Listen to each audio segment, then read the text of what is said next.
Assalamualaikum warahmatullahi wabarakatuh. Hai teman-teman, bagaimana kabar kalian? Semoga sehat selalu ya, dan selamat menjalankan berpuasa bagi kalian yang menjalankan.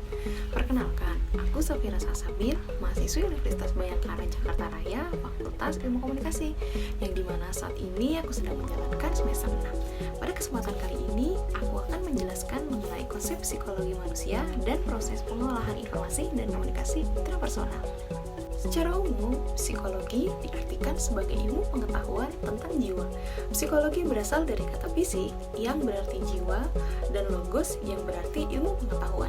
Psikologi sebagai ilmu pengetahuan mempunyai metodologi yang bersifat ilmiah.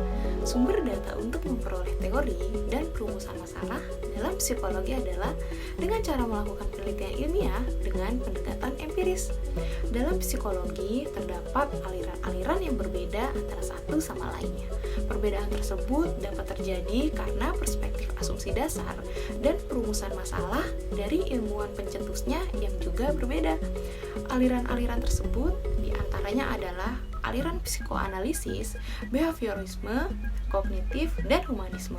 Aku akan menjelaskan satu persatu ya, tolong disimak. Yang pertama itu ada psikoanalisis. Psikoanalisis adalah aliran yang berpendapat bahwa sebagian besar perilaku manusia berasal dari proses bawah sadar dirinya.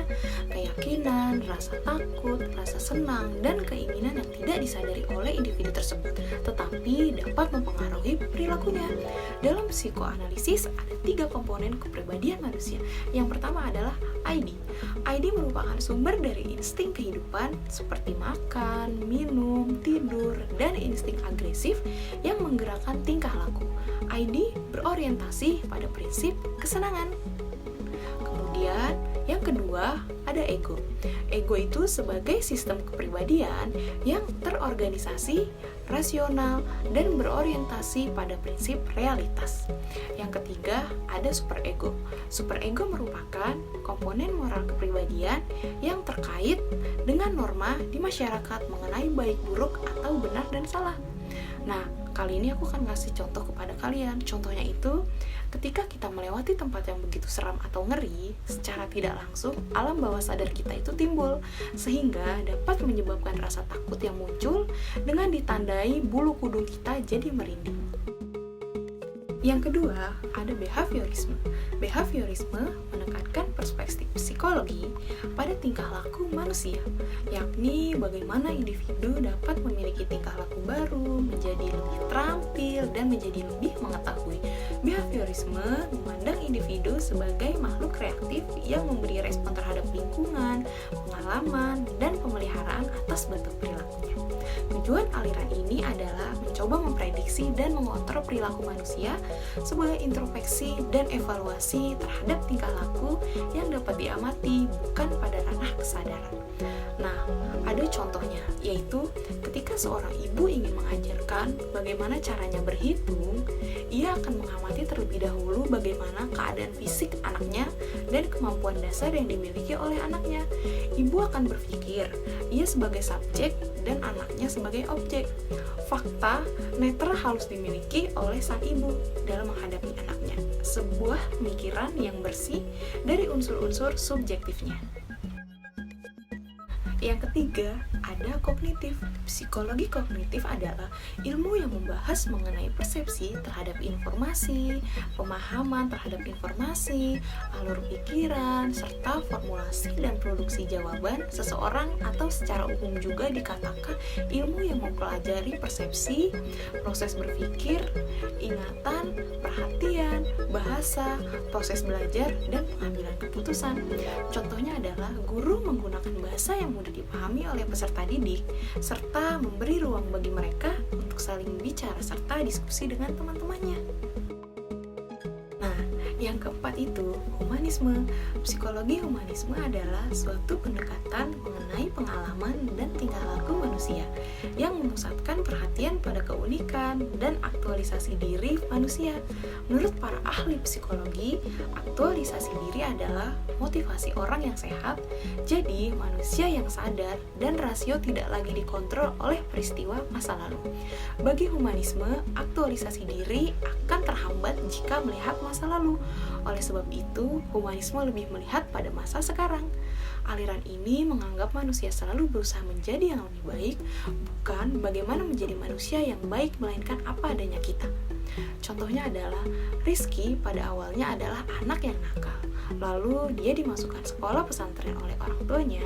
Dengan berjalannya waktu, Rizky terketuk hatinya dan sadar. Dia berniat untuk menjadi yang lebih baik dan meningkatkan ibadahnya.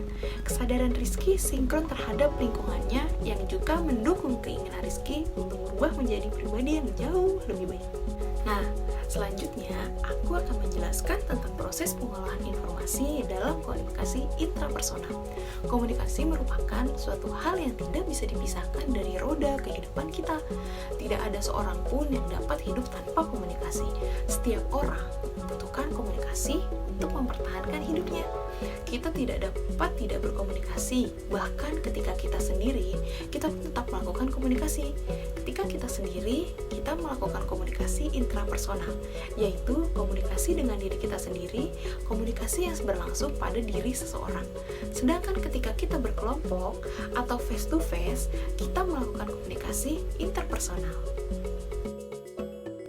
Tahap pertama dalam penerimaan informasi ialah sensasi. Sensasi berasal dari kata sense, artinya alat penginderaan, yang menghubungkan organisme dengan lingkungannya. Sensasi adalah kemampuan yang dimiliki manusia untuk menyerap segala hal yang diinformasikan oleh panca indera. Informasi yang diserap oleh panca indera disebut stimulus, yang kemudian melahirkan proses sensasi. Dengan demikian, sensasi adalah menangkap stimulus. Yang kedua adalah persepsi. Persepsi adalah pengalaman tentang objek, peristiwa, atau hubungan-hubungan yang diperoleh dengan menyimpulkan informasi dan menafsirkan pesan. Persepsi ialah memberikan makna pada stimuli indrawi. Hubungan sensasi dengan persepsi adalah sensasi merupakan bagian dari persepsi. Persepsi dipengaruhi oleh sensasi yang merupakan hasil serapan panca indera. Persepsi juga dipengaruhi oleh perhatian, harapan, motivasi, dan ingatan. Yang ketiga itu ada memori. Dalam komunikasi intrapersonal, memori memegang peranan penting dalam mempengaruhi baik persepsi maupun berpikir. Memori adalah sistem yang sangat terstruktur yang menyebabkan organisme sanggup merekam fakta tentang dunia dan menggunakan pengetahuannya untuk membimbing perilakunya. Setiap stimuli datang, stimuli itu direkam sadar atau tidak.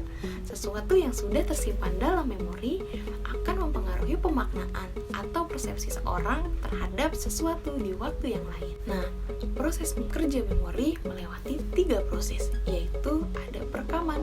Perekaman adalah pencatatan informasi melalui reseptor indera dan sirkuit syaraf internal. Yang kedua, ada penyimpanan. Penyimpanan adalah menentukan berapa lama informasi itu berada beserta kita, dalam bentuk apa dan di mana. Penyimpanan bisa aktif dan pasif. Penyimpanan aktif terjadi apabila kita menambah informasi. Yang ketiga, ada pemanggilan. Pemanggilan adalah mengingat lagi atau menggunakan informasi yang disimpan. Nah, yang terakhir ada berpikir. Berpikir adalah akumulasi atau pengumpulan dari proses sensasi, asosiasi, persepsi, dan memori yang dikeluarkan untuk mengambil keputusan. Selain itu, berpikir juga diartikan sebagai kegiatan yang dilakukan untuk memahami realitas dalam rangka mengambil keputusan, memecahkan persoalan, dan menghasilkan sesuatu yang baru. Tidak lupa juga, aku akan menjelaskan mengenai sensasi merupakan bagian dari persepsi.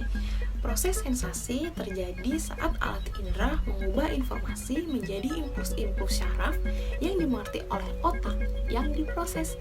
Alat indera menangkap stimuli, lalu stimuli tersebut diubah menjadi sinyal yang dapat dimengerti oleh otak yang kemudian diolah.